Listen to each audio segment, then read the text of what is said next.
What? What is going on, YouTube people? Neo here for the I should probably be packing, but this sounded more fun live stream. It is pre-national, obviously. I am not packed yet at all. I have a table full of stuff behind me that needs to fit into a backpack. I have multiple stacks of cards laying around me that I am pricing before I go. And yeah, I should be doing all those things. But instead, here we sit. What is up, chat? What is going on? As per usual, I have no set topic. Nothing particular that I want to vamp on other than avoid packing. That is pretty much the goal. Putting off packing as long as possible. So, what's up, Charles? But I have a lot of things I need to get done. I'm going to try to get all of them done tomorrow because I'm leaving very early Thursday morning. And I'm actually going to be on Reggie Collects tomorrow night. So I'll link to that in community post or whatever. But I will be joining Reggie Collects tomorrow night for an interesting topic called Grading Wars, which should be a fun one. So, yeah, I probably won't be there Thursday until like early afternoon, like 2-3 o'clock. I'm thinking. I don't know yet. We're gonna hit the road between 6 and 7 a.m. It's about a 6.5 hour drive, but then there's an hour time change, so it gets a little weird. Stop for lunch in there somewhere. Get situated at the hotel and whatnot.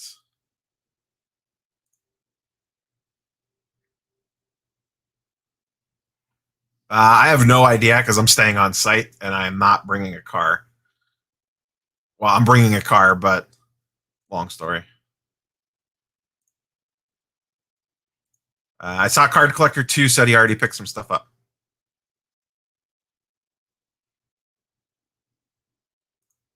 I mean, what's the point of going if I'm not going to rag on Dustin and Steve and them?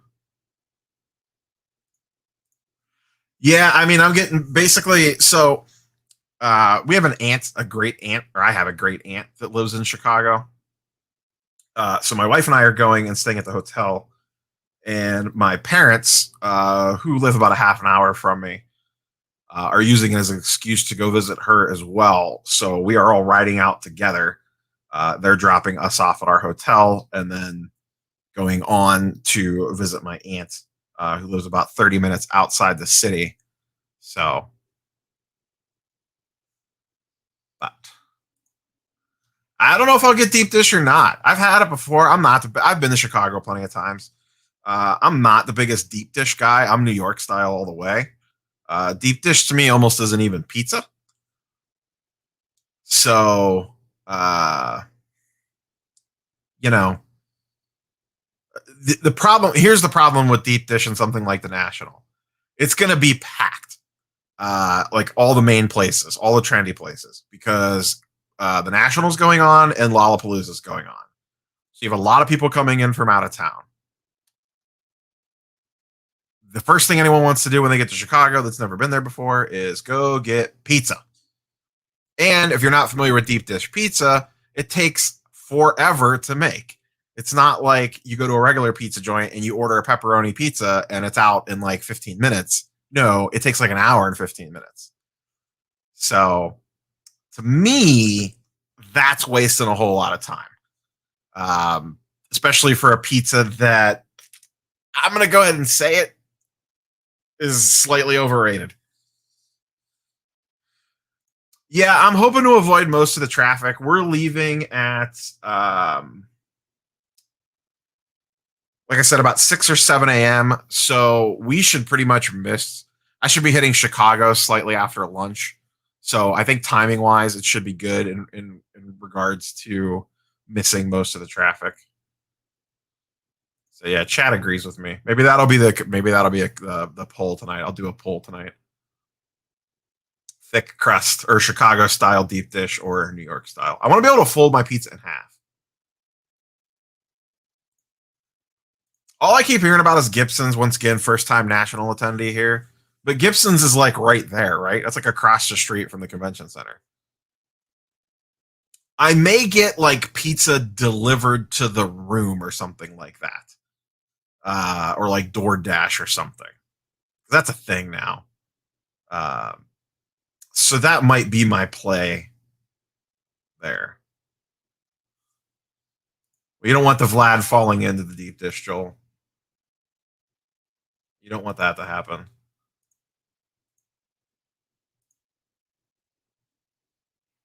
Do not want that to happen. I agree. There's nothing wrong with Chicago style pizza, but it's definitely overhyped. It's a solid BGS 9.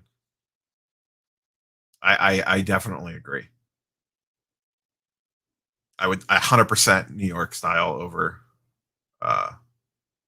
Chicago. Not even close. Trey Turner just got pulled from the lineup. Hug watch is on.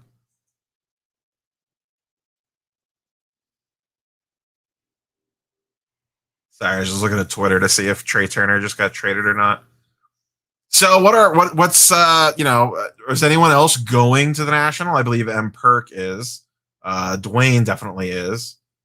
Tomka. We've been talking on IG about it for quite a while. Once again, I'll reiterate, if you are going, the best place to find me will be the Card Collector 2 Trade Night on Thursday night and Friday night. If you were invited to the Market Movers happy hour, I will be at that as well, but that only went out to Market Movers members. Got an invite link for that. After that's over, I will probably Filmington's having a party somewhere. I forget where. I need to lock down the location at that. I will probably try to make an appearance there. Just depends. And then Saturday, I'm completely open. There's like no events going on Saturday.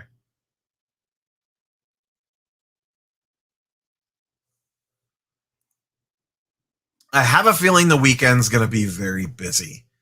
Maybe not Sunday. I don't know. I really don't know. Once again, I can't comment because I've never been there, but I am having regrets not leaving Wednesday night. I am not going to lie.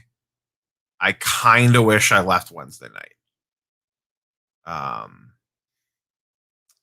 was thinking about that today. I wish I would have just left after work on Wednesday.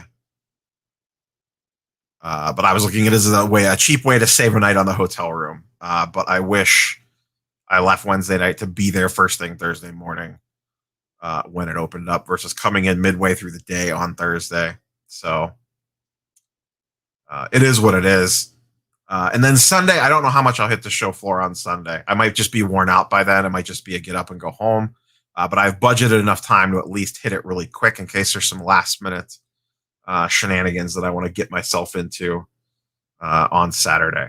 So I'm looking forward to meeting a bunch of people, both you watchers and also people that I've built relationships with over the last, 6 to 18 months of lockdown. I'm excited to meet Steve.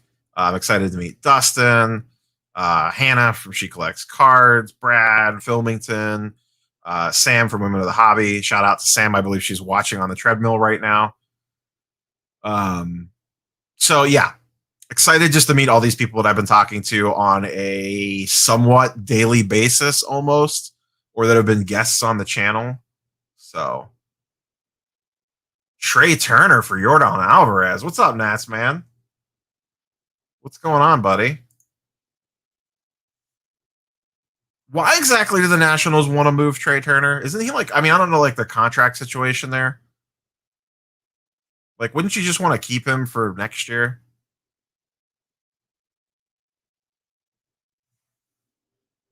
Yeah, I saw that. I will 100% be there. I am not interested in PJ Washington autographs.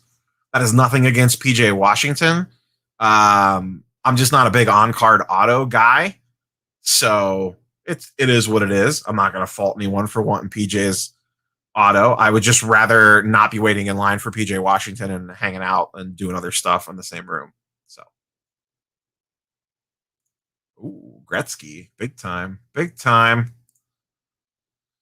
Current plan is show by 1 or 2 Thursday, CCC trade night Thursday, show on Friday, Slab Stocks charity event Friday night. I forgot about the Slab Stocks thing. Full day show. That's pretty much me, except for a little more wiggle room on Sunday. I don't think that's confirmed that it's happening, but surprise for next week. It's not going to be here before the National. I won't reveal what it is. I bought my first CSG graded card this week. So I'm excited to get that in, to have one in hand. I'm also excited for the card, too. I think I got a pretty good deal on it. So the first CSG slab is coming home. So I'm mad. The only thing I'm mad about on the National is Dakota's not going from Sports Cards Anonymous. I'd like to hang out with him, but he can't because of the old wifey. So, is what it is. Is what it is.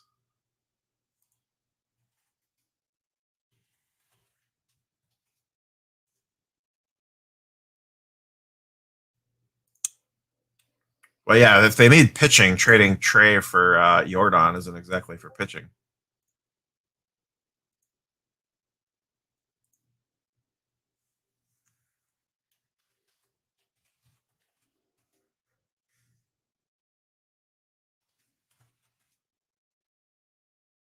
Sorry about that. So messages behind the scenes. So yeah, it sounds like deals are already going down at the National. I'm seeing people posting stuff. I'm seeing Sasha hanging out with Jeff in a picture on IG, and I already have FOMO, and I'm going to be there in a day.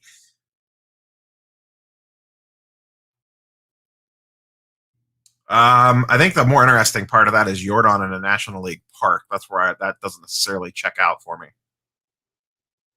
Everyone always says Jordan's not a good play because of the whole defense thing. Uh-oh, special guest alert. Speak of the devil and he shall appear. What is up, Dakota? What is happening? So is this Jordan thing official? I literally... No. Okay. Trey Turner got pulled from tonight's game and Hug Watch immediately started. Oh, man. I hope they don't trade Jordan for Trey Turner. I like Trey Turner. Oh, here we go. Hold on. Physical issues. Trey has not been traded. Indicates potential physical issue with Trey Turner. So you might be safe, both National fans and Astros fans. I mean, I would love Trey Turner. I really would, because I don't think Correa is long for the Astros, but I do not want to give up Jordan. I like Jordan. Jordan stuff's super cheap. Super cheap. Yeah, way too cheap. Never send Star Stock A's home, because once they're home, they're not Star Stock A's anymore. It's just a raw card. Thoughts, Dakota, as the Star Stock god? Yeah, I would never send home Star Stock A's. Just send them on. I would just sell them on Star Stock, take my extra load of cash, and then go buy raw on eBay if that's what you want. Yeah, they just have more value being labeled as Star Stock A's. And when you go ahead and send that raw card home and try to post it on eBay and put Star Stock A in it, and then watch people post on Facebook and make fun of you. Yeah, it's a grade. You know, Star Stock A is a grade, just like a PSA 9 or PSA 10. It's a grade, and so giving that grade up for raw is not a good idea. Keep the grade. Matt's man almost had a heart attack. He's a massive Nationals fan. Man, I see a lot of I don't know if you know what you were asking for tonight. I just made a video about Simone Biles, and I'm getting a little bit of flack for it. I saw it post, but I haven't I haven't watched it yet. It went up right as I was getting the live stream situated. Yeah, so yeah, we got purple shirt on Friday, new. I'm surprised you're doing a live. So when do you fly out for Chicago? I'm not flying. I drive. I'm driving. I'm only 6 hours away. Driving out to Chicago. Thursday morning. This is I opened the show with I should be packing, but this was more entertaining. I have so there's a table behind me, like just one of those like white folding tables that is just littered with charging cables, batteries, battery packs, book bag, a gimbal, camera lenses, just a pile of microphones and nonsense. Oh, And then I have the case here. I'm going to price all this stuff tomorrow. And then I have another pile of stuff in front of me because I'm going to price everything. How are you going to price it? You putting sticky notes on it or what? A little sticky note right on the back. That's it. Because everyone says the internet's super spotty from the show floor. And I mean, I see that even at just my little local show that normally doesn't have issues like that. So I can only imagine the national. I just want whatever the most current comp is on everything, and then work from that. Like I'll know what the current comp is, and then I can, okay, cool. You paying cash? We could go a little below that or work a deal or whatever. But I just don't want to have to be doing this the whole time on the show floor, struggling with internet. If you got Card Ladder, it makes it real simple and fast. If y'all want Card Ladder, you can go check out any of my videos and see the affiliate link in the description. I mean, I have Market Movers, the superior product. And it has an app as well. But if the internet doesn't work, none of it matters. If the internet doesn't work, you know what you want? A yellow sticky note on the back of your card. That's exactly right. You are correct, sir. Absolutely. Oh my gosh. So yeah, I'm pricing everything just for my own sanity and just to potentially speed things up and just to be able to make quicker decisions. I think it's over, Neo, man. I haven't made a video yet, but I probably will while you're at the National. I do believe the bubble, the bottom is over. And you've talked about it. I made that video last week. You copycat? No, but I mean it's over. Like it's shooting fire back up. We'll do a mail day later, but there's a PSA 9 Herbert Mosaic. Oh, Herbert. Yeah. Mosaic King. That was only $200. That feels pretty cheap. But I don't know. Where's it? What? Here you go. You want some Mosaic? I got a little Mosaic action right there. Hey, Zion PSA 10. It is Gem Mint. Ooh, that's a beauty. Yeah, I pulled this myself, buddy. You pulled that? That's awesome. Pulled that myself. Well, I got some more. Where else I got laying around here? Show me. Hold on. I don't got any other color. Where'd it go? Oh, it's in the pile to go with me. To anyone who's looking, I feel like Mosaic Blasters, which that Zion must have come out of, is hella cheap on StarStock. I bought 3 football Mosaic Blasters for $70 a pop, and that feels super cheap to me. I actually got 2 of them. I sold one already, and I pulled a silver myself and expressed it, got a 9 and sold it for like $900 back when Mosaic first came out as a PSA 9 silver Zion. Oh, well, silver Zion. Yeah. A 9 probably still is like $500 or $600 probably. This is 100% the case right now, NU Collector. That's exactly what's happening. He was like, please come on and let's talk sports cards so I don't have to price my cards and get ready to actually pack. Yeah, Spidey Black got a 10. That bad boy got a 10. Last comp, multiple $600 comps. That's going with me. So hey, I don't know if I'm actually wouldn't mind keeping it. I'm leaving the Wolverine at home. That's one of the few, we talk about comics. One of the few comics that I have a shit ton of that 91 Marvel. I bought a couple of lots for like $20 and like I have like 3 Thanoses, a few Wolverines. I feel like I did pretty good. Wolverine does all right. PSA 10 Wolverine goes for about $125. Well, I saw like a lot of the Wolverine that I had because there's like 2 different ones, but I saw a lot of the ones that I had. Sometimes it would sell for $1 and sometimes it would sell for $20. I don't know what was happening, but I was like, at $20, I mean, I'll take a gamble. I know the Thanos does really well. Yeah. So I think I have a prediction for the National. I was going to do a separate video on this, but I don't feel like it because I already have my videos ready to rock and roll for Wednesday and Thursday. I think NBA is going to be in high demand, and I think people are not going to be looking to move NBA. I mean, you and me have talked about it privately. I don't know that either one of us has said. I mean, we've. I think we talked about it on your stream, but like I am more resolute in that fact because, like, so here's what brought me to that. I mean, was already kind of thinking that way, and then I was like getting my case ready, and I was going through all my stuff, and I was pulling out what I didn't want to take, and I got to pretty much every NBA card, and I'm like, why would I want to take this? Like my Donovan Mitchell stuff's upside down. Like this is like the worst time ever to sell Donovan Mitchell. Like some of my Luka stuff is only a couple of my Lukas I'm upside down on. Most of it I'm actually just one Luka, the Select Premier. So why would I want to sell that for a $400 loss right now? Like I'll just run the risk that card goes back up again. And I heard Flipping Steve say the same thing the other day. He was like on his Monday night stream, he was just talking about like what he was bringing and what he wasn't, and he like mentioned some NBA stuff, and he's like, I don't think I'm going to bring that. I don't want to sell NBA right now. So I don't know. I feel like that sentiment's going to lean out. I'm sure like dealers and stuff are obviously going to have NBA out, but like I don't know. I think NBA is going to be in high demand, and I don't think people are going to want to move it. Yeah, what I was going to say when we've talked offline, it's not necessarily like buy this right now or sell this right now, but I just feel like the market's so much smarter. We both agree to that, I think, and people realize. I mean, you had the video about time to buy after an injury is immediately after the injury because the market picks back up right away. Okay, well, we used to say time to buy was after the season. Well, it's going to pick up really fast, no different than an injury, and so those prices are starting to go up. People are, I can tell, you can tell. In prices, you can tell they're already starting to go up. Everything's bouncing up. The market's on the upswing right now. People are getting ready for the NBA season. People are getting ready for the NFL season, which is going to put more money in the hobby, which drives up NBA prices too. Yeah, I think a lot of people are going to be looking for NFL for sure. But I feel like a lot of people are going to be walking in there being like, all right, let me see your Luka Zions. And people are going to be like, well, I'm not really looking to move that right now. Like I will, but like, and Luka stuff's picked up the last couple days. He had like almost 50 points in his first Olympic game, and his prices spiked overnight. I woke up scrolling through Twitter, and then all of a sudden I check like my eBay watch listings every morning when I wake up, and like my ended listings was like a bunch of Lukas that I was following that just got bought outright. Like I buy it now. Couple of questions in chat. Bry Fodes, if Simone Biles quit the individual thing, that kind of changes my opinion of it. But as far as I know, she completely stepped away. And then right after that, Tanner Williamson asked, is that Slave One behind you? And I believe the answer is yes, it is. The answer is indeed yes. It is it came out this past Christmas. It's the Kenner.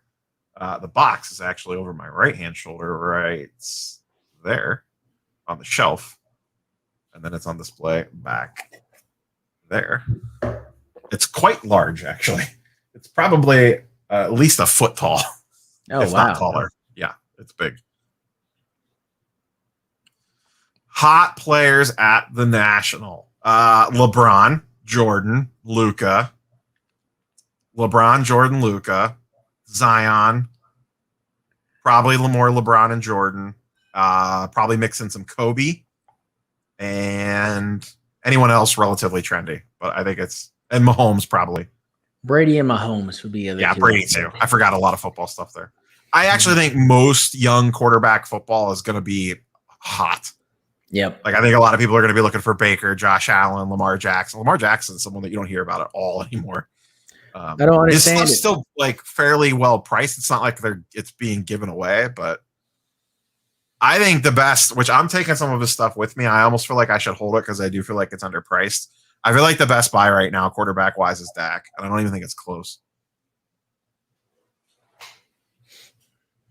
I mean, I'm buying all quarterbacks right now. I'm buying. I mean, just Dak's prices seem ridiculously cheap compared to when you compare his prices to everybody else. Like his PSA 10 Prism is like $800. And that's a silver because it only came in silver. And that's like less than Josh Allen's base and Lamar's base and like double a Baker. I don't know. It just seems really cheap given his pedigree. And he was balling out last season before he got hurt. I'd have to look at pop reports. I don't know what 2016 like 1,100. Like, but I know 2018 is super, super low. So yeah, I'm just because there is no base for him in that year. So that's all you have. That's it. Yeah. And the pop on that's like 1,100, and his optic, which you can get in a base, is like $300. I think not even 275. Hey, you might want to let's block that guy there. You see him? Oh, whoa! Yeah, let's block that. That must be you. I don't usually. Woo, buddy! After my video today, it might be me because I mean I don't know. I've never had it before, but it might be happening. Josh Allen 10 silver sold for $11K. Wow, that's amazing. Holy That's not surprising though. We've talked about this before. 18 silvers are insanely low pop count. Yeah, no, 2018 silver. I mean, it might be one of the rarest cards there. Yeah. I mean, it might actually. I was gonna say it might be lower than 2017. Obviously, 2017 football. 2017 is all silvers. Yeah, but like even like basketball. I mean, 2018 silver football might be like just the lowest print run out of ultra modern anything, you know? Yeah. Yeah, getting this guy blocked. Yeah, he's blocked. Yeah. I see Imperk says, what will be some good cards to look for in the $1, $5, $10 boxes for flipping and grading? He says players, parallels, etc. That's more you question because I usually stick mostly to graded. So he said, how about that one? You poor mofo. Why don't you go ahead and answer that question? You go ahead and answer the bargain bin question. I like to look in those bargain bins. Like for dollars, I like to look for really recent rookies, you know, like this year or last year, especially color variants, because like, you know, at $1, you can get $3 for that all day on eBay. And then as you go up, just try to look for superstars, Hall of Famers, etc. You know, it used to be 10 years ago, those guys would only get $1 no matter what the card was. But now, I mean, you can get reasonable money for those guys. So, man, this guy, do you know how to block him? I don't know how to block people. I did. He made another. It's a second account. This is absurd.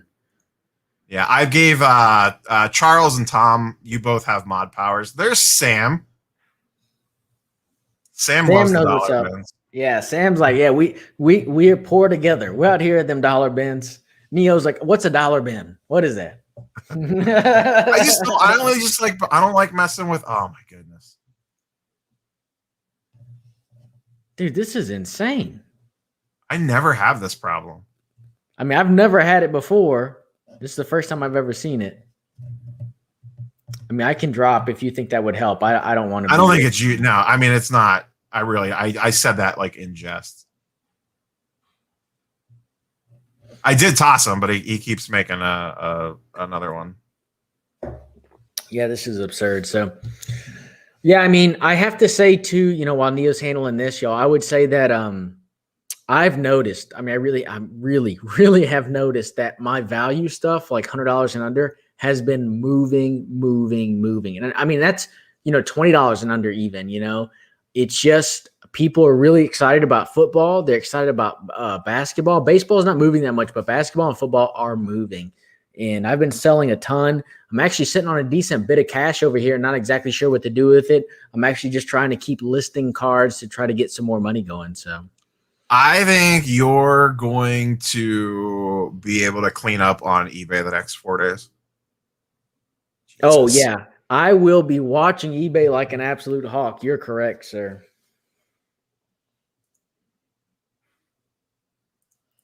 Dude, what is happening? I don't know.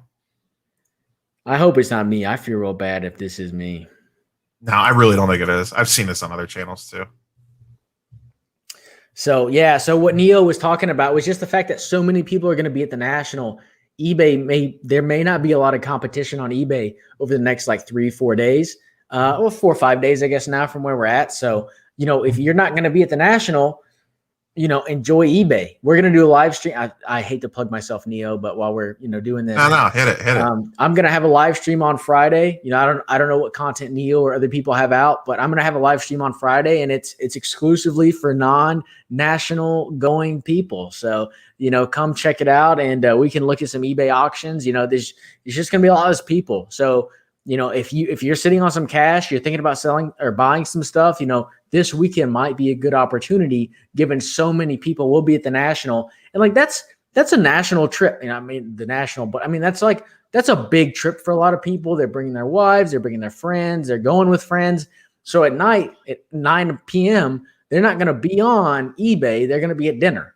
And no, we're going to be a trade night, making a billion deals or in the hotel lot or whatever. Exactly. I gave a bunch of you guys mod power in the chat that I know that are here all the time. Joel, you have it. A few others I threw it out to. So if shenanigans break out. Yep. I don't think it's you, Dakota. I have seen that on a bunch of other live streams as well. Yeah. So I think there's going to be some interesting star stock plays probably to be made Thursday night during the NBA draft that a lot of people will be sleeping on. Oh man, I can't wait for the NBA draft. Yeah. Come, this is absurd, man. Yeah. Yeah, so while Neo's again handling this, so yeah, the NBA draft is Thursday night, the 27th. No, tonight's the 27th, the 29th, excuse me. And Pistons are drafting one. There's a lot of talk about will the Pistons take Cade Cunningham 1 overall, or will they trade away that pick? A lot of talk about them potentially trading down to 2, swapping with the Rockets, which I'd be super happy, and taking a Green, the guard from the G League. And if the Pistons do take Cunningham 1, the Rockets are likely to take Green 2. So there's a lot of drama with that right now. And then also a lot of drama with the big trade yesterday between the Pelicans and the Grizzlies. There's talks. So, I mean, the Grizzlies moved up from 17 to 10. And there's talks about them moving up again, potentially to 7 to take the guy they like. I forget his name now. His initials are JW. He's a 6'7" point guard out of the Australian League. He's 18 years old, pretty good player. They seem to be really hot for that guy. So we'll see how that goes. Draft is Thursday night, Joel. Yeah, I'll be curious. What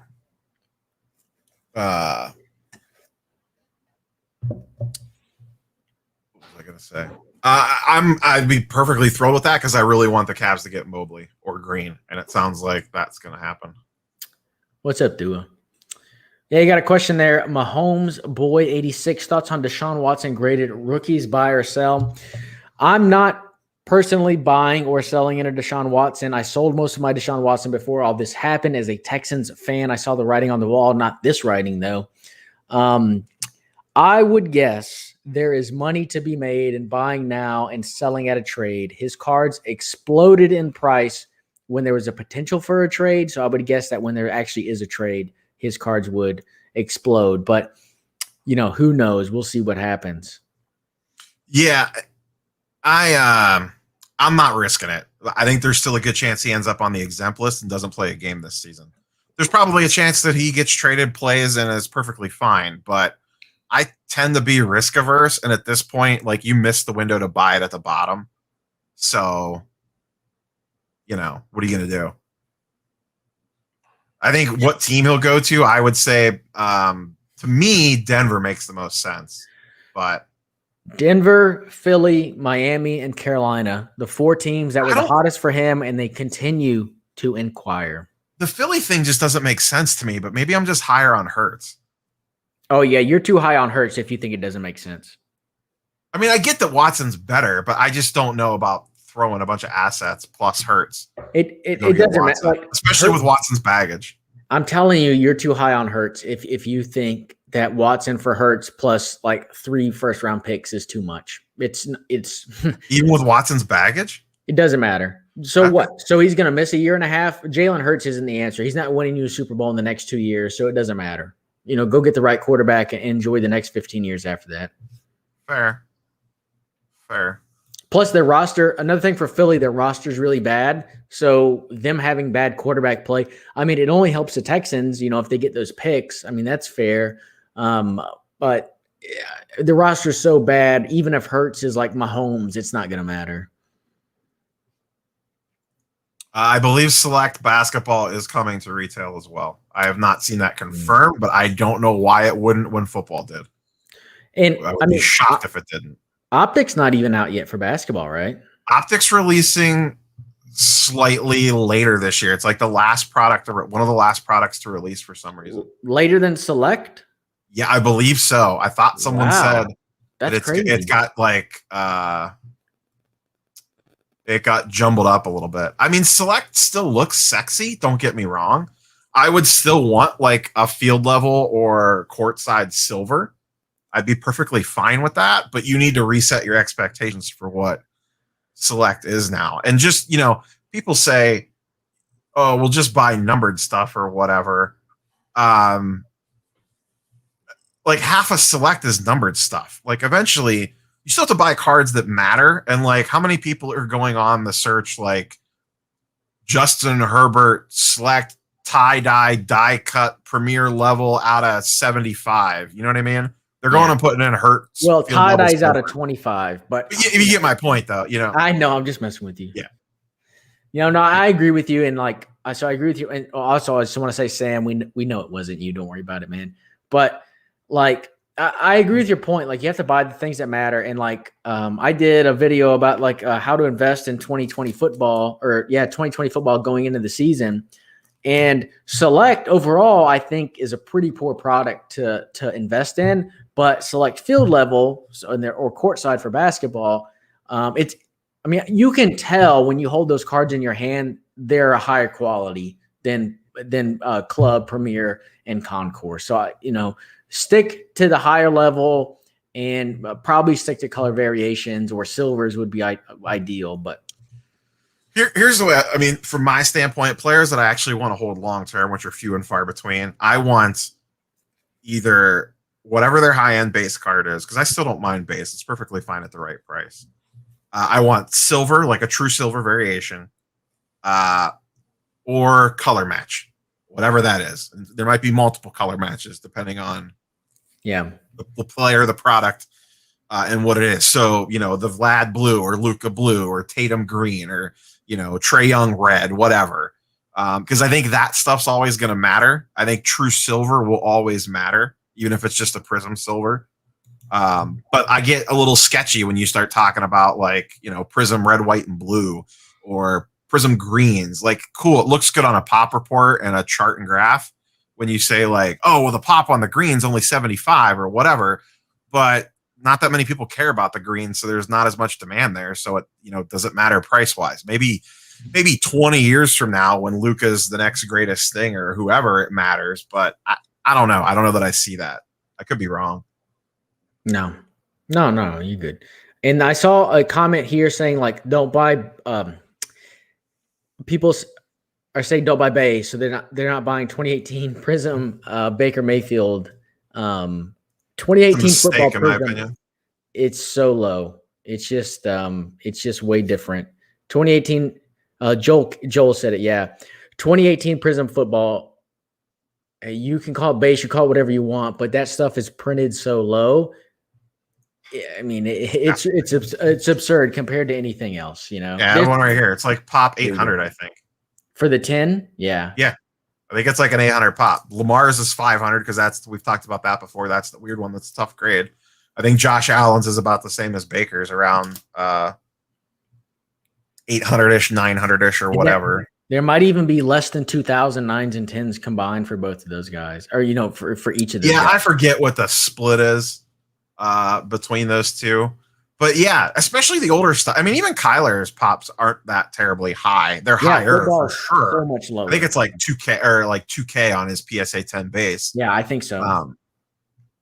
But anything 18 and older base is fine. I mean, regardless of sport, almost. What's that? Do you have market movers up? I do. What do you want? Well, I was gonna say, if you don't have it up, we can do a race to see if market movers or card ladder is faster. For what, Baker? Yeah, or whatever. Yeah, I could do a PSA 10 and 9 comparison. Well, I didn't have it up, so it doesn't count. But I'll look up. Right. I'll look up. I got it. You look up Baker anyway, just to see, because now I'm kind of curious. You have me. So for the Kyler Murray, the PSA 10, there's 2,200 in a 10 for Kyler Murray's base Prism. In a 9, there's only 2,900. So you're looking at 5,200. Yeah, 5,200, something like that for the 9 and the 10. I mean, that's super low. Baker's is 2,000 total. 880 10s, 1,300 9s. Yeah, 2,000. That's what I thought for him in the 9 into 2,000. So yeah. Dua, I saw your comment about the first Hmong American Olympian. That's pretty awesome, and congrats on picking up that autograph card. What sets are people picking up Olympian autographs from? That's pretty awesome. I have no idea. Where's Sam and Waynator? Yeah, Sam, where you at? Dude, what is happening? This is I don't know. Someone got it. All right, good. Yeah, it's important to have a couple mods in chat as we find out over time. I've never ever had to have one. I've never had to have one either, but I've made a couple just, I don't know, just in case. I've seen some people had some bad luck, so. Jonas makes a great point. While we're talking about football and doing this, just a great point. Jonas says, is it time for Jordan Love cards to take a huge dip in the recent news? And the fact is, it's not going to take a dip right now. Go look at his cards in late September, early October. people are going to completely forget that that guy exists, and that's the time you're going to be wanting to be buying. Yeah, I agree. I think there's going to be a play to be made on Love at some point in time, and I actually don't even think Love's that good. But I feel like it's going to be in the middle of the season when he's completely forgotten about. Oh, yeah, that's the play. I mean, I don't know if he's good or not. I liked him coming out of the draft. I thought there was a lot of questions. I felt that the way the Packers handled this, it felt like they had confidence in him. So I felt like it was going to be okay. That's why I am actively looking to pick up his cards, because I do think that they believe in him, but we'll see. Yeah, whether he's good or not, it's immaterial, because you could buy him cheap in a couple months, I think, or even right now. Maybe now's the cheapest time. Whatever. You're getting in pretty cheap. And then you just sell it the second the season ends and Rodgers news starts about where he wants to go. Love stuff's going to spike up instantly, regardless. And then you just sell it right then. If the trade happens in March, the second he gets traded and Love stuff spikes, just immediately sell it all. Don't even deal with waiting. Well, can you go back to the screen, the split screen with you and me right now? Yeah. Something I've wanted to talk about, I haven't done a video on though, right? So Love was getting a lot of traction, and now it's reported right here that Aaron Rodgers is going to show up to camp, and we all expect Love's cards to crater. I've been looking at Love's cards. The problem is at auction for the next 4 days, people bid these up too high. So it's going to look like this. So in reality, maybe his cards are selling for 200, 195, 190, 185, but in reality, it should be like 120. But people have errantly, in my opinion, already put in bids. And so they put in bids prior to this news coming out. And so it looks like his prices are higher than they are. Yeah, we'll see we'll see how it flushes out. His stuff's also pretty low pop too. It's not like there's a ton of PSA 10 Jordan Loves running around. Yep. Yeah, I agree with that. And I'm really curious to see, I don't know about you, man, but I'm dying to see like 2 years from now what the pop reports are for 2020 football. I think the Prism is going to be insane. And that's why I'm talking up Select so big, because I think it's going to be much, much smaller, especially in the 9 and the 10. But I don't know. I'm dying to see what it's going to look like at the end of this. Yeah, and I think that's going to be something you're going to have to consider, a couple of years from now, even. Like if Herbert's the real deal, or whoever from the 2020 class ends up turning into like a real player, there's going to be some weird artificially low pop counts on specifically 2020 Select, where like field level and stuff is probably going to look lower than what it actually is. Why do you think? Why do you think Select's going to be underpopulated?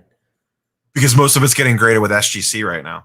Oh, like a PSA pop report is not going to be an accurate representation of what's actually out there. Yeah, this is something I've talked about. People need to start looking at pop reports in whole. They need to look at what's the pop report for Gem Mint across PSA, BGS, and SGC. That's the pop report for that card, not a PSA 10. It needs to be all three, because it's up to you. If you trust the grade of those three companies, then you need to be looking all three for pop reports. But yeah, SGC stuff is still so low. It's like a blip in pop. And maybe with 2020 Select, that's different. BGS stat is a pain in the ass to pull. And also, I don't put a lot of stock in BGSs too, because the subgrades matter. Anytime you talk about a BGS, like, is it Min Gem, True Gem, Min Gem Plus, True Gem Plus, this, you know what I mean? Because that all affects the resale value. Let's just say a PSA.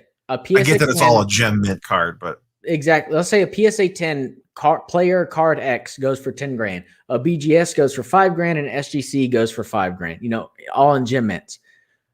Then why not just buy the SGC and the BGS and cross them to PSA? That's why I'm saying you should look at all three to see the total pop report. How many of these cards actually is these cards being Gem Mint condition of this particular card exist? Now, maybe, you think it's going to be a short flip, so you buy PSA 10 because it's a low pop and you think you can flip it fairly quickly. You'll see a lot of that stuff for the early 2000s stuff, but I don't know. I try to look at all three, and especially moving forward because of what PSA did this summer, you're going to need to, I think you at the very least need to look at SGC and PSA before saying this is the pop, for 2020, to your point, 2020 Select football.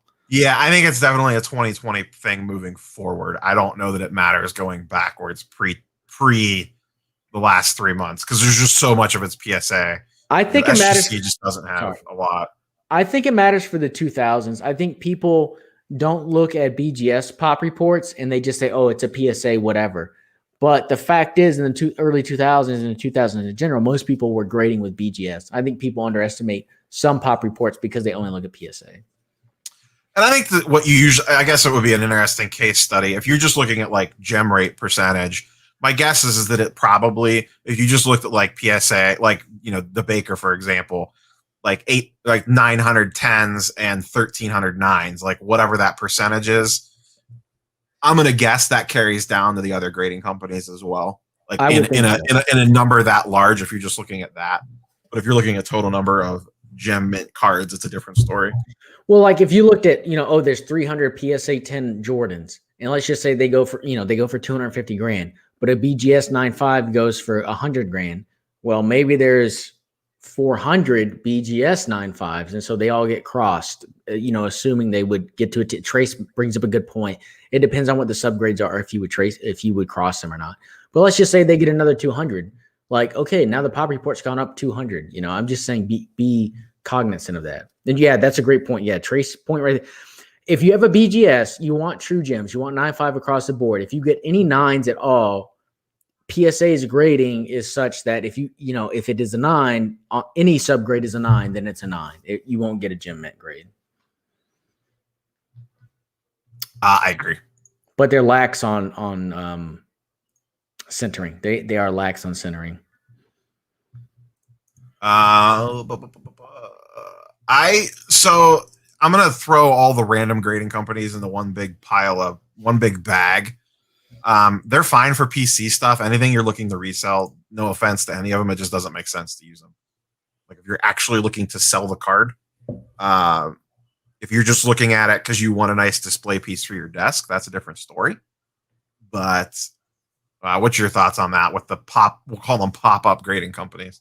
Well, I mean, I've talked about Pure Graded X, I've talked about HGA, and I'm going to, at the very least, I'm going to talk about TGT, Pittsburgh's new grading company. And I agree with you. Look, I think there's a market for straight up not grading cards, but just slabbing them and putting them in a unique slab or with having a unique label because it looks better on your shelf. I think there's value in encapsulating cards without even grading them. And I'm surprised no one's actually doing that yet. But to your point, for now, I would say for the most part is for PC. Maybe you can get away with making money on some low dollar stuff if the fees are low enough, but I don't know. Yeah. I don't know of a non-sports card platform for like the Star Stock, like for Magic and Pokemon and stuff like that. I'm sure it might exist, but I'm not familiar with it. TCG Player has a pretty big online platform, but yeah. I don't know if it's the same as Star Stock though. It's not the same. It's not user to user sales. It's company to user sales. So yeah, you're more buying and selling directly with them, right? Yeah, exactly. Yeah. And I assume they do. I assume they do Pokemon too, right? Oh, for sure. TCG is going to do Pokemon. Yeah. I'm familiar with the site, but predictions for PSA economy pricing when they reopen. I'm gonna say economy, $50 a card. That's what I said. 50. I got it. I didn't even. Oh, okay, I didn't see it. Yeah. At least to start. I think so. My other prediction. I think we're gonna get regular service back sooner rather than later. That's a bold statement, Cotton. So I got my Marvel order back. Okay. That was a regular order. I sent that with right before the price hike. Like that Marvel order I just got back this week was from the glut when the post office shut down. So they're working through that. You know what I mean? Like they're starting to make headway into that lump that is sitting there that they have to bust through. Those cards are from that. That's what that order is from.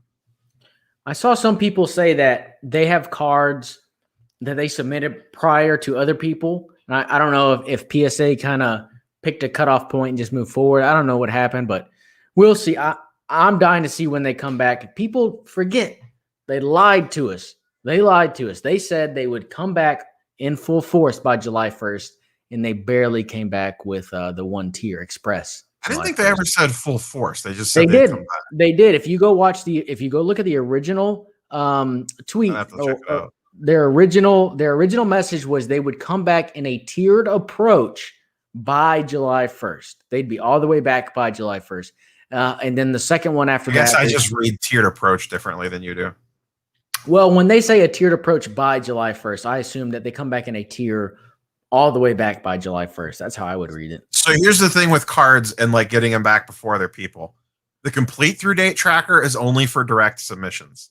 It does not factor in group submitters at all. They are not factored into the complete through date tracker because I have a regular order with Card Collector 2 that got sent out at Halloween, and I don't have those cards back. And the regular order that I submitted myself in March is back.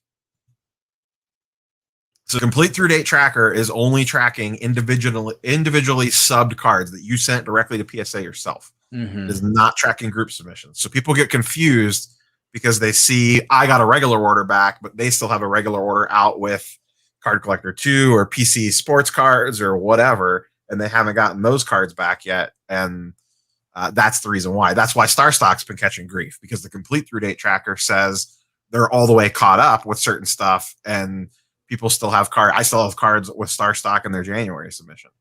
Let me just talk to the haters in chat real fast. I'm reading. I can't share my screen, but this is the PSA customer update, April 2021.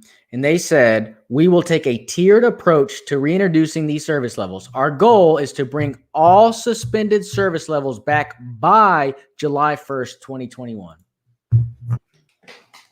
Tell me I'm wrong. They said they bring them. They bring them all back. Spicy tonight. They said they bring them all back, and then the next message. And look, I'm not even mad at them, but they tried to pull a fast one on us. The next message they said, as we said in our last one, we'll start bringing service levels back by July 1st. Well, that's not what you said. You said you'd bring them all back by July 1st originally. Billy wants some GMA hate. I have a GMA slab right here.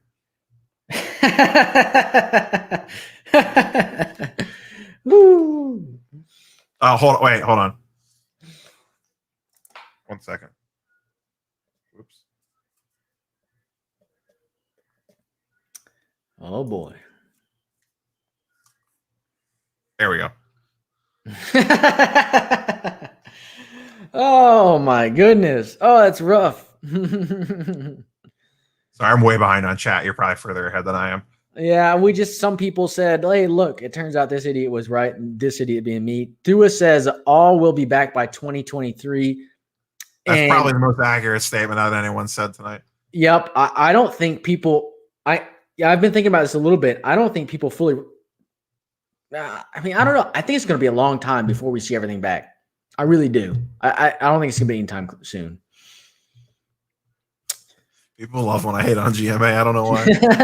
Skewers GMA. Oh my God. I really think the whole PSA grading harder thing is the new people grading the bulk submissions, to be quite honest with you. I think it all comes down to that. That's a really good point. I'm glad you brought that up, too, and thanks for asking or mentioning it. I guess I'm curious your thoughts on that. Yeah, pushing. I kind of have thought the same thing. I don't think they're grading harder. I think people are just being more sensitive. I think it's just the new people grading. I think they have new people specifically grading ultra modern bulk, and the new people are probably following the guidelines a little bit stricter and probably trying to do an air quotes good job or whatever, and maybe looking over cards a little bit closer than what they were getting looked over before. Or I don't want to say not as comfortable just because they haven't been doing the job as long, but I think they stuck those new people on ultra modern bulk, and you're seeing it a little bit in the results. Are they grading a little bit tougher? Yes, the data shows that slightly based on, and once again, I don't put a lot of trust in the people just saying like, oh, my PSA submission sucked. Yeah. But when Elite Co 3 says it, I take note of that because he knows what he's doing, and he's submitted 1 billion cards to PSA. And he's very hard on himself and is very fair. Like he will say, like, they overgraded this card or they undergraded this card, regardless of the grading company. Yeah. So when he says it, that's when I said, okay, something is going on. Yeah, if he said that, then I want yeah. If he's saying a grading company is grading harder, differently, whether it's harder, easier, whatever. When he says a grading company is grading differently, I sit up in my chair and go, okay, like I just accept it. Yeah, this is not some mad person on Facebook. But I think it literally comes down to that bulk stuff. I think it's the new kids grading. I shouldn't say kids, but new people grading bulk. Because my Marvel order, I'm not gonna lie, I got 6 out of 10 10s. Or 6 out of 8 10s, and it went exactly how I thought it was going to go. Most of the cards I sent, I thought would get 10s. I caught 1 8, but I had a feeling it was going to grade low because I dinged the corner soft sleeving it, and I just sent it anyway. And I caught 1 9. I'm not 100% sure why, but I haven't looked the card over that close since I got it back. So I could have just missed something. It could have been slightly off centered, whatever. And the rest got 10s, which is what I thought they were going to get because otherwise I wouldn't have sent them because the Marvel stuff doesn't do well unless it's a 10. So that order to me went exactly how I thought it was going to go. You know, if you told me the day I submitted it that I was going to get 6 10s, a 9, and an 8, I would have went, okay, yeah, that sounds right. So, but that wasn't an ultra modern bulk order. That was a regular submission order. Right.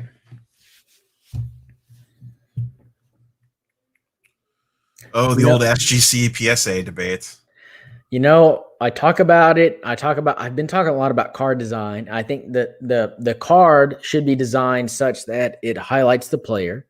And I think that if you're going to have it graded, the case should be designed such that it highlights the card. That's my issue with PSA. That's why I like SGC. I think it really highlights the card. I think BGS is subdued at the very least. So it does help the card a little bit, but you know, for my PC, which is a lot of football, I like, especially a lot of vintage football, I really like SGC. For the ultra modern, my biggest issue with SGC is a massive liquidity issue on ultra modern. Yep, exactly. And to be honest, I don't think ultra modern looks as good in SGC as vintage does. So, some does, some doesn't. Yeah. The burns continue. One touches might be more expensive than GMA now. I think regular service returns in a couple of months. I think we see regular service September 1st. I like Dave's comment. He says having graded cards is like going to grandma's and having to sit on the plastic cover over the couch. PSA is grading in person at the National, $250 a card. Yeah. What's up, Justin?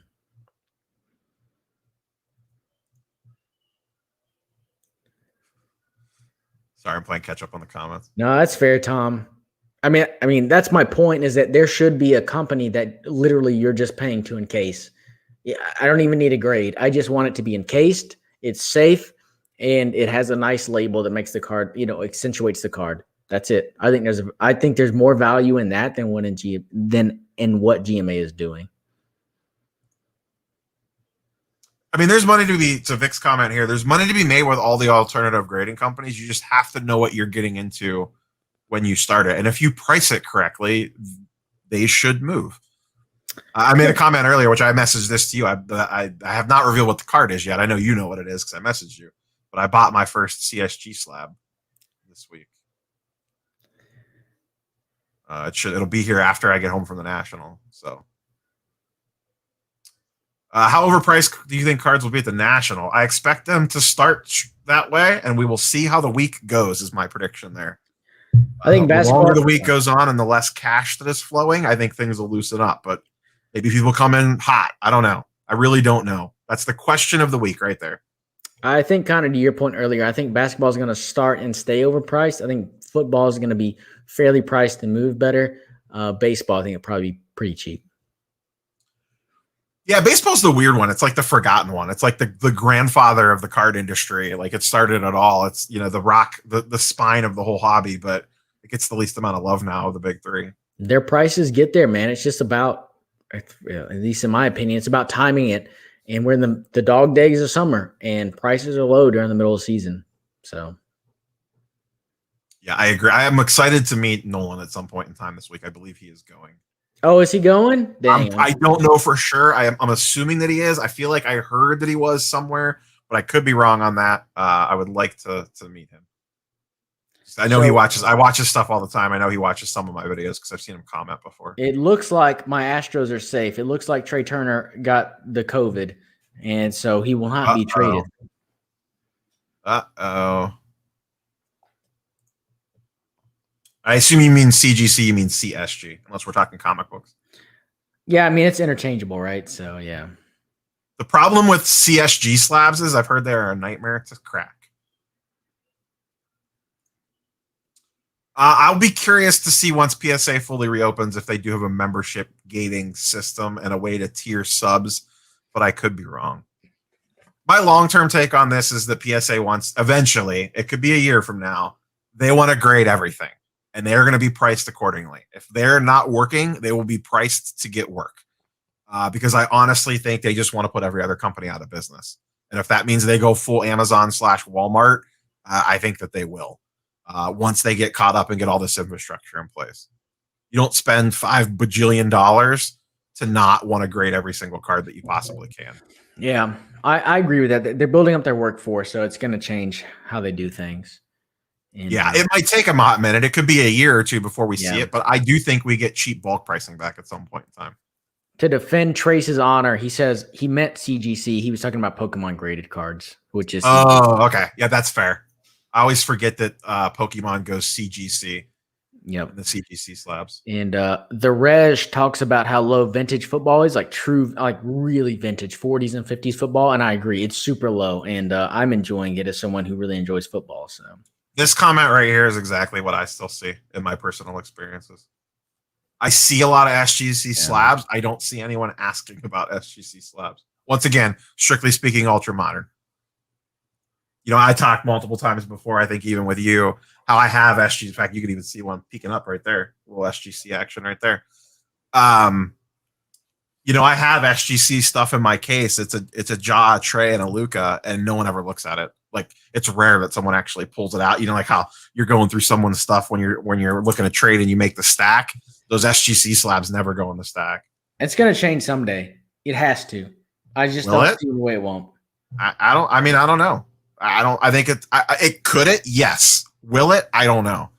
I really don't know. I don't see how all these people stay in the hobby for the next 5 years and still only buy PSA. I just don't see it.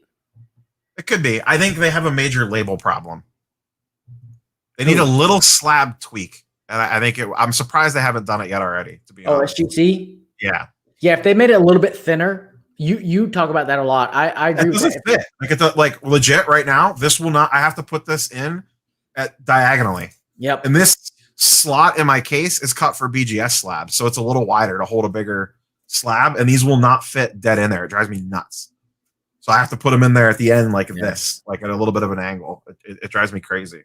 Man, chat is going wild. So I agree with you 100%. But Dua says Sixers offered Ben Simmons to Raptors for Fred Van Fleet, OG Anunoby, and picks. Raptors declined. That says a lot about how people view Ben Simmons right now. Oh, he's yeah. Yeah. I agree with this. Jonas. I agree with that. Yeah, I was just reading that. Exactly. Yeah. I think I probably missed some stuff. If anyone has a very pressing question, please repost it. I just wanted to try to get semi caught up there. I got way behind dealing with the troll. Yeah. Paul said that he sold some Nyjah Houston SGC, the skater in the Olympics, but that's only because they're like literally PSA didn't exist for that card. So This is on a right. So this weekend is the National, the NBA draft, and Major League Baseball trade deadline. And I think NBA free agency starts like immediately after the draft, I think. I don't know Yeah, if we're it's gonna start Monday seeing a lot or of if that. it's Friday or what. What Yeah. is the actual first day of NBA free agency? I don't know the first day, but you're going to see a lot of news. You're going to see players are going to sign or have signed with certain teams. You're going to start seeing a lot of that. My running joke is that PJ Washington gets traded during trade night. I hope not. Be still my heart. My PJ Washington cards will go through the roof. Well, because he's going to be a trade night. What? PJ didn't know Washington that? will be trade night? Oh, Yeah, PJ Washington's going to be a card collector 2 trade night at the National. Let me buy a ticket real fast to Chicago. I got a single entry ticket if you want to come. I got a ticket ready to go. Don't tip me. I'll drive up there. What is it's like a 16-hour drive. I'll make it. Yeah, it's Tuesday night. PJ Washington. They got PJ Washington as a special guest. So what if Man. PJ Washington got traded during trade night? If anyone cares, if anyone's going that deep in the NBA, the Hornets, if they're going to trade some wing depth, it's going to be PJ Washington, not Miles. But anyway. I agree with this, and this is part of the reason why I worry about all the other Johnny-come-lately grading companies, and I don't want to throw SGC into that mix, but I'm going to kind of include them. I don't know how they compete with the financial backing that PSA and CSG have now, because they could just throw money at the problem, and SGC can't do that. And really, neither. Beckett has a pretty big company behind it. I mean, I agree with you to a point that they have deeper pockets. I cannot disagree with that, but you can't just throw money at grading cards. If it comes out that you have quality issues out of your grades, you're done. You can't do that. You have to throw dedication to it. You can't just throw money at it. Well, where you could throw money at it is if they actually became a player, they just buy them. What do you mean? Like if SGC actually became like a threat, they just buy them. Yeah. Okay, yeah. You know what I mean? That's how you throw money at the problem. There's already plenty of rumors swirling that PSA is eyeing SGC as a potential acquisition. Well, that would make a lot of sense because PSA, they want an East Coast hub. And so just buying SGC and using that, and they already have operational excellence there. You use that as your bulk submitter, go through there for cheap, and then use PSA in the West Coast for your high enders, $200 up stuff. That makes a lot of sense. My God, am I running a business? What is happening here? I make too much sense. We have another guest hiding back stream. First time on the channel. He is also going live in 34 minutes. So this stream will be ending at 9, and we can all raid his stream. Welcome, Dustin, the personal finance dad, who I will finally get to meet in person in about, 48 to 72 hours. I'm excited. Yeah, thanks for having me on. I appreciate it. So are you packed? No, I am really unorganized. It's actually been kind of a wild work week, kids week. It's been like, I feel like it's going to come down to the wire. We fly out at, I think, 6 a.m. on Thursday morning. So yeah, I mean, it's probably going to be like, I'm trying to figure out if I need to go to bed at like 8 p.m., but then I'm going to be excited, so it's probably going to be like, I'm going to bed at 11, waking up at 3, it's probably going to be one of those. And then I'm not going to be able to sleep on the plane because I don't sleep on planes well anyway. And then I'm going to be too excited. So Thursday, I'm probably going to look like a train wreck rolling in there. Thursday's going to be rough too, because we were just talking about probably the biggest event of the National is Thursday night with trade night, in my opinion. Yeah. To me, the Card Collector 2 thing is the biggest event biggest non-national event at the National, if that makes sense. And that's a stressor too, is like, which cards do I want to bring? Do I want to bring a lot of stuff? Do I want to bring a little bit? I'm trying to figure that out too. I haven't settled on it yet. I'm almost making 2 stacks, like the everything stack that I want to have available at trade night, and then the things that I want on the show floor. And I think the show floor stack is a lot smaller, if that makes sense. I don't know. In my mind, I don't know that it should matter, but in my head, it does. Yeah, I'm kind of wondering too, just kind of the mystique of being at that show. If people are just more willing to trade because of the excitement, kind of all the action, that'll be something that'll be interesting. I've never been to a show. I mean, Dallas was by far the largest card show I've ever been to, and this is even larger than that. So, I mean, this will be my biggest by far. That Dallas you went to, Dustin, that's other than the National, that is the biggest card show you will ever go to. That's not the National. Yeah, and that's a good point too, because you've been to that Dallas show quite a bit. And I know when I was there, it seemed like, because I think that was right at the time where we weren't sure if there was going to be a national or not. So a lot of people booked that Dallas trip because it was like, well, if there's no national, then we're going to do it all. We're going all out in Dallas. So yeah, that one was very busy. Yep. And this will dwarf Dallas based off what everyone says. Yeah. Or make Dallas, you know what I mean? I said that backwards, but you guys, you know what I meant. No, you said it right. That'll dwarf Dallas. I think it will. Yeah. I would imagine the National is going to be at least 4 or 5x times the size of the Dallas that you went to, Dustin. Yeah. Oh, it's exciting. My wife is super excited. My wife will be there too, so if she needs a hangout, buddy. Actually, that's good, because she was like, she literally asked me that. So are any of these guys like bringing a girlfriend or a wife or anything? And I was like, I think actually that Rob will have his wife there, but yeah, outside of him, I don't know though. Yeah, my wife will be there. My parents are in town as well, so she might be doing some stuff with them during the day. But like, she'll probably be at Card Collector 2 trade night, having any idea what's actually going on. I'm sure Brad's bringing a few girlfriends. It'll be fine. Yeah, Brad will make friends quickly. Yeah. Brad will be too busy on eBay buying cards. I know. Yeah. I know. I don't know what his deal is, man. I've been Oh my goodness. ribbing him for weeks after that Dallas show. I don't think deals will be limited in Glorious. I could be wrong. I just feel like it's like a shooting. I don't want to say shooting fish in a barrel, but I don't know. I feel like you'll be able to make a deal somewhere, even if it's not with a dealer, because trade night's like a whole different thing. You know what I mean? Yeah, I agree with that. If you think about just so you have all the dealers at the show, but technically all of us at the show with cards are like mini dealers in a sense. You know, I mean, we're all carrying around cases or whatever of stuff that we might trade, might not trade based on how we bought in on it or how, whatever. So that's the part that's going to be fun, I think. It's a great point, Dustin. You know, I've talked about a few times, like when I go to shows, I like to give the guys who own tables a little bit of a deal because they're paying for that table. But more and more, I'm just like, we're all dealers. I still want to give them a deal because they're paying for the table to be here and all that, yada, yada, yada. But at the end of the day, like they talk about, I need 60%. You know, that's the way it used to be because they have to make money. We all have to make money. We're all doing this to make money. You know, to me, the game has really changed where there's not very many people who are just straight up card dealers. You know, this is kind of a side hustle for everybody. I don't know. I think it's really changed how the game's played.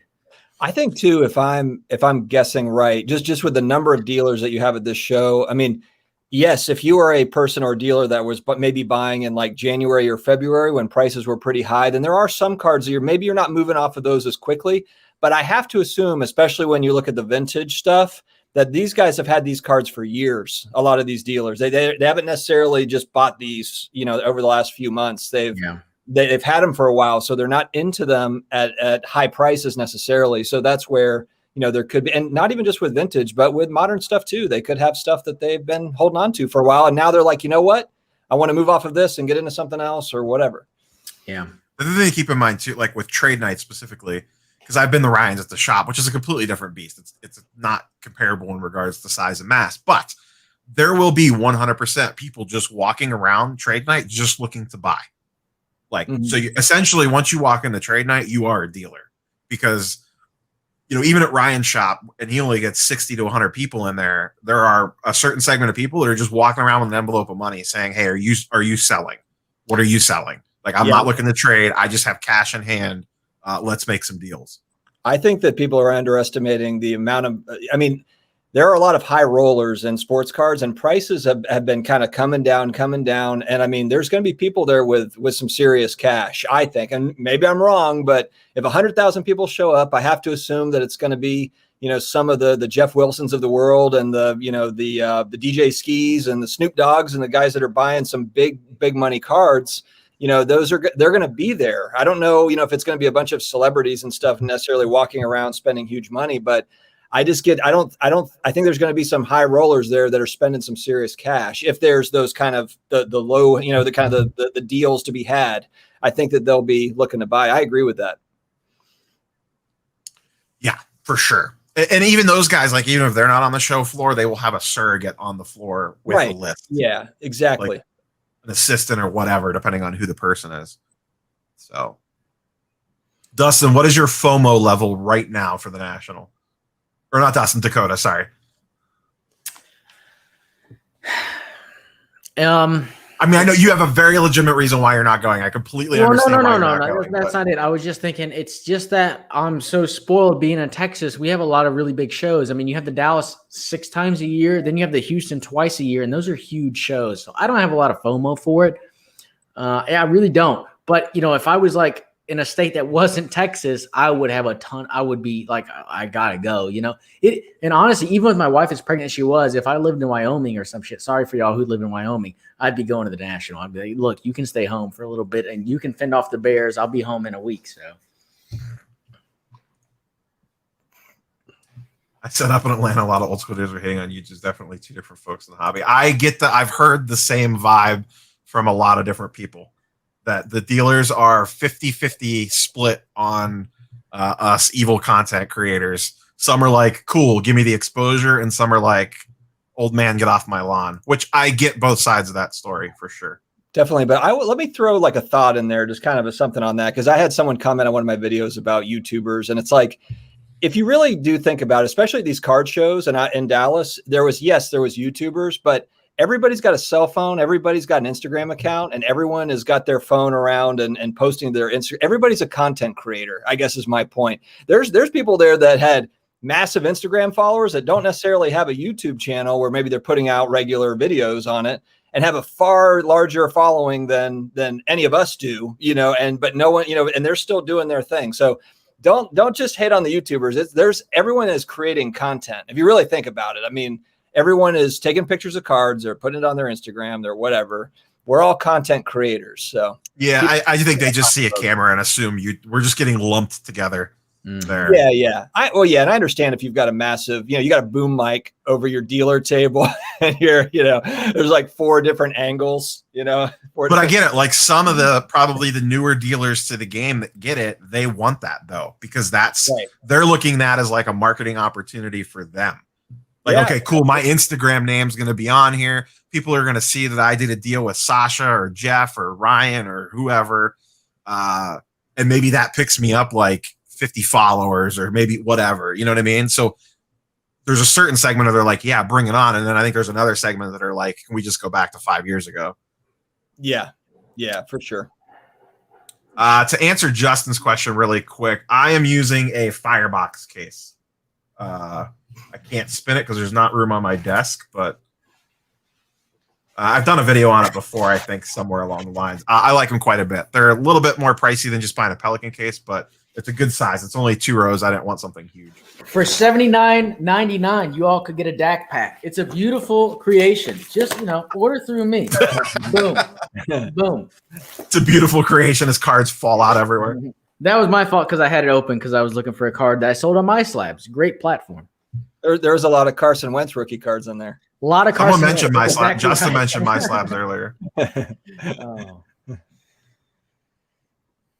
Yeah, I mean, it's a give and take. Do you want the business? Because, I don't want to like we put more eyes on the hobby than what there were before. I don't want to. I'll take like a 0.1% credit for that. But as a mass, as a YouTube content creator community as a whole, I think in general we are good for the hobby. In general, there's definitely not all of us, but. And I asked in Dallas, I asked every single dealer that I had talked to if they minded being on camera, and nobody told me no. There wasn't one that was like, hey, buddy, can you just please not do that? Yeah, I mean, there wasn't one. And we talked to quite a few people, and they were all about it. So, but I can understand some that aren't, of course. Now, see, at my local show, I actually get pushback. Not pushback, really? But like, yeah. It's once again, I think a majority of them are perfectly fine with it, but I have had, like, when I ask, they're like, no, thank you. And don't show any of my cards, or whatever. Not like attitude about it at all or anything. But I have gotten that from some, not all, like I said. And once again, it's not my shtick. So, I'm not like super disheartened about it anyway. And I don't even know, I think we've all talked about it. I don't know how much show floor footage I'm actually going to shoot to begin with. Yeah. You have a grand content schedule planned yet, there, Dustin? I just know that I'm going to put stuff out, but I think I'm going to get kind of weird with it, to be honest. I'm going to put some random stuff up and just see what happens. but I agree. I don't think that I'm going to do, actually, I know that I'm not going to do a bunch of show floor stuff. I think it'll be more of, it's, kind of like the stuff that we did, like Continental Breakfast with other content creators and like random stuff, that you wouldn't necessarily, maybe lunch, like get some footage of us having lunch or meeting some new people or whatever. I mean, like random things like that aren't necessarily, because there will be plenty of show floor footage. That's for sure. I mean, there will be endless footage of that. Yeah, I agree. And we've talked offline. Same general thought. I'm looking more to shoot like daily recaps or end of day recaps, whether it's by myself or whoever else is just laying around that wants to hop on something, whether that be at breakfast, lunch, or just in a hotel lobby at 2 a.m. or whatever. Yeah. I don't plan on shooting. I will have my camera with me in case I want to shoot something on the show floor, like an opportunity presents itself. But I am not planning on walking up and down the aisles. Cards and Comics, in my hand. Cards and Comics nailed it with the shaky footage. It's going to be like the Blair Witch Project. It's going to be like, I've had a few too many drinks and I've got my camera kind of like holding it above my head as I wobble to my hotel room, stuff like that. Yeah, I got a gimbal. No shaky cam footage for my stuff. This is an HGA product video we're making over here. Well, yeah, we got to get the sign on Brad's back. I mean, you could do a straight up Blair Witch thing and make it real shaky and then go to a dealer. How much for that card? And they're like 200x over comps. And you're like, oh my God, it's so scary. That's what. Where did I just lose? Where did it go? It was an interesting question. Lost the question. Who asked it? They gonna sell comic books at the Nationals? Do you know? I think there are usually some there, is what I have heard. I tell you what, boys, if they have graded video games, I've been on that lately. I know we've talked about that a little bit, and that's been a fun nostalgia trip. Graded video games, somewhat. Yeah, pimp the second channel. Pimp the second channel. Yep. Do it. Yep. Retro Game Dad is the second channel. We're gonna kind of tie them all together. I'll have 9 channels, all with Dad attached to it. No, I'm kidding. Question: are you bringing any Grail cards to upgrade in the bigger Grail cards? I could speak to this personally. There'll be spoilers for Thursday morning's video. I'm taking my LeBron Topps Chrome PSA 8 to potentially upgrade to a PSA 9. So that would be, for me, something that would probably fall into that list. Do you have anything on yours, Dustin? You know, the most expensive card that I own is not a huge card. I mean, it's a Jim Brown PSA 3 rookie card. It's maybe $1,500. I have a lot of, I shouldn't say a lot, but a fair amount of kind of the $300 to $750 cards, you know, in that range. I kind of buy on, I wouldn't call that the lower end, but kind of the middle tier, because I'm kind of guarding against downside a lot of times. And then if there's upside, great, but I guard against the downside. So I don't have any monster cards. I'm not going to bring the Jim Brown to try to get into a different Jim Brown. I just want to hold on to that one. So yeah, I'll probably bring I don't know, maybe a few kind of in that range, kind of in that $500 range, and see what happens, but we'll see. Jordan, answer your question. How many cards are you bringing? I'm probably bringing maybe 24 slabs, maybe 30 slabs. I don't have a final count yet. I'll let you know after I price everything tomorrow. I don't know. Do you know how much or what exactly you're bringing yet, Dustin? I don't know yet. I'm going to keep that Devin Booker courtside new collector. I'm going to hold on to that one. Someone was asking about hot takes. If you have any Devin Booker thoughts. Yeah, I just don't think, if I was going to move it, I just don't think it's a great time. It's right as the NBA is kind of, it's closing down. If I was going to sell it, it would probably be kind of like what a lot of people would do, is just wait until kind of that next season is coming up and everyone's excited again about basketball. But again, I think that I would like to ideally hold that card unless it just goes bonkers and it makes sense to move it into a larger card. But I'm just okay holding on to that one. So I mentioned this earlier, but I don't know, you probably weren't watching, but I think that there's going to be a whole, I think a lot of people are feeling the same way what you just described. And I think there's going to be a lot of people looking to buy into NBA and a lot of people not looking to sell NBA at current comps. Like, I was going through my stuff to bring and I pulled out a ton of NBA stuff with the exact same sentiment of like, well, why would I want to bring this? I'm selling it like the worst time to sell NBA. Right. Yeah, it's kind of like I've got 2 of the Jason Tatum Optic Holo. I've got a 10 and I've got a BGS 9.5, but it's true gem and it's got a 10 centering. And I'm in, that the Holo 10, I'm in at 700 and I think it's at like 900 now or something. But that's one I guess I could kind of use as bait to get into something else. But again, I like Tatum for an extended period. So it's not really a short-term flip unless it does something kind of nuts. It goes back up to what at one point that card was a $2,500 card. If it does something like that, then maybe rethink. But, I've been kind of going in on some of those younger stars in the NBA and I think I'm just going to sit on them. Yeah. I do think thoughts on Luka cards. I think they are going to be very popular. I think a lot of people are going to be looking to buy Luka.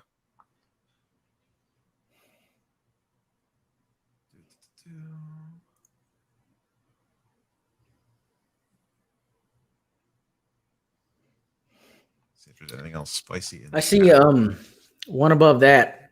Question is, what's on the bucket list for the PC? Mine would be an upgrade to the LeBron. I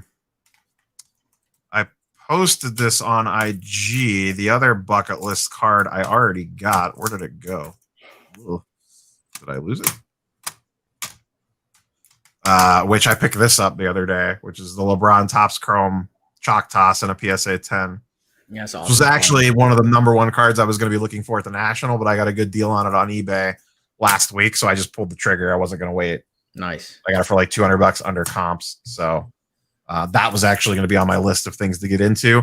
The PSA 9 Topps Chrome upgrade from an 8 is something that I will do if I can make a deal that makes sense. I'm not going to be sad if I walk out of there with my 8. Dustin, do you have like a top of the hit list? You don't have to give away anything, any of your super secret plays or anything, but no, the one that I'm always looking for, I'm always open to are really nice Drew Brees autos. Drew Brees, like National Treasures or Exquisite or any of that stuff. I've picked up a couple of nice ones, and I do have an Upper Deck auto rookie that I got off Steve. That's a nice card. I'm always open to those, but I'm not, I'm never in a huge rush because they're not cheap. It's always going to be kind of $300, $400, $500 for a really nice one, maybe $1,000.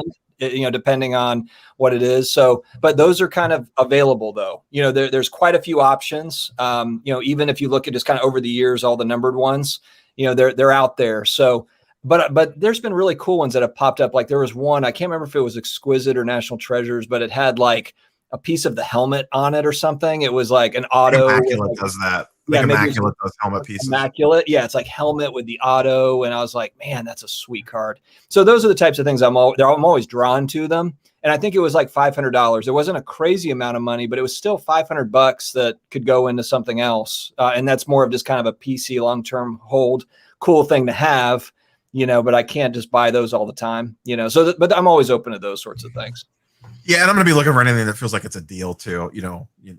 I recorded a video about specifically what I'm looking for, but the PSA 9 Chrome, I have some Lucas stuff on a list, and just anything that I feel is super cheap or undervalued if I run into something. And then like if I run into like some really cool, like anything Browns or Cavs, more so Browns, like really nice like auto patches, like a Joe Thomas or like a Miles Garrett doesn't have any autos, but like just any classic Browns player, whether it's old school or relatively newer school, with like some ridiculously patch card that wouldn't be super expensive. Like a Joe Thomas RPA is like $100, I think, depending on the card.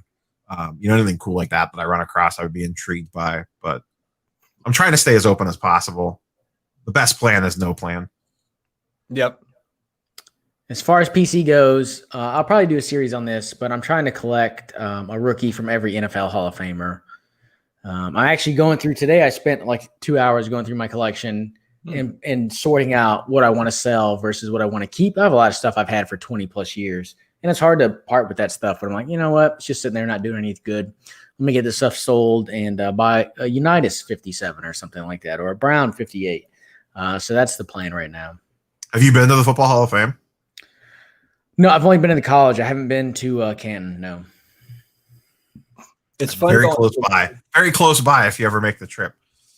It's fun going through like, all-time great running backs, because you can get their rookie cards for, outside of like a Jim Brown rookie card. There's Earl Campbell. I've got an Earl Campbell like PSA 7 that I got for like $75. Yeah. It's like and football cards is nice because they're not mega expensive, unless you're getting like a 10, Steve Largent PSA 9 or something, rookie. But, there's a lot of great kind of values in comparison to some of the other stuff.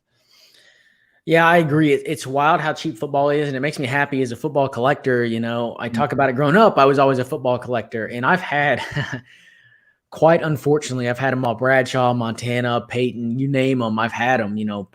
Post, I liked 64, but I sold them all because prices went up so much. Once things boomed, and now I wish I would have held them. But hey, you live and you learn. So. Any of you guys want to take a stab at this? I do this quite a bit with the whole Sunday Spotlight thing, but I would re-shout out like She Collects Cards, Women of the Hobby, and these two jokers, Steve. I'm trying to think of anyone super under the radar. You mentioned CNT Collectibles, I think. Was that his channel name, Dakota? I haven't had a chance to watch his stuff yet. That is who I would recommend. CNT Collectibles. CNT, the and is the ampersand or whatever. he does baseball specifically, and he's not doing this he's just kind of chilling and doing it. But like, I guess he does some sort of finance on the side or not on the side and like for real. And he does these videos on the side and he's helped me rethink how I view graphs and charts. And I'm hoping to have him on the channel just kind of to talk about it. He's really kind of changed my mind. He talks a lot of baseball. And so I know that turns a lot of people off, but I promise you, watching his videos and paying attention to how he talks about charts, at least for me, it's been super beneficial and it has taught me a lot. He's on my list. I just haven't been able to get there. Dustin, you have anyone under the radar that's not Brad or Steve?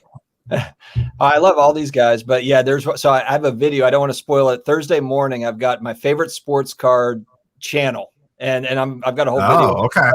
I don't want to spoil it. Yeah, no, that's fine. You could give a little pimp. No, I honestly, and I'm being like really honest, not, no fluff. I really enjoy a lot of the hobby content. I watch more hobby content than I watch Netflix or any of the other, shows. I really do. I enjoy a lot of it. So, I don't want to give away my Thursday video, but yeah, there's a lot of good stuff out there.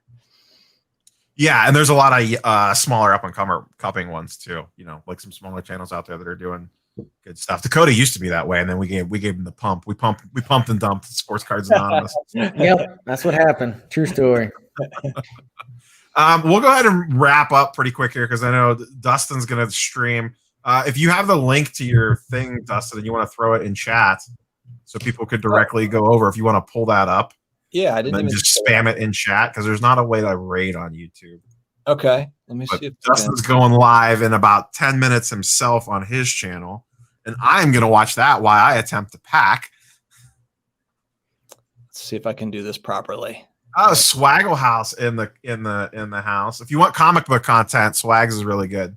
I like that name, Swaggle House. That's a good name. Yeah, he's got some solid comic book content. We got to team up for something at some point in time after the National. Swaggle House, hit me up. We gotta team up for some comic book stuff. I'm hoping to come out of the National. I'm telling you right now, if I walk into the National and they have a giant size X-Men 1 reasonably priced, all my plans go out the window. That's it. Money blown. I'll be coming home Thursday night after I spent all my money on a giant size X-Men #1.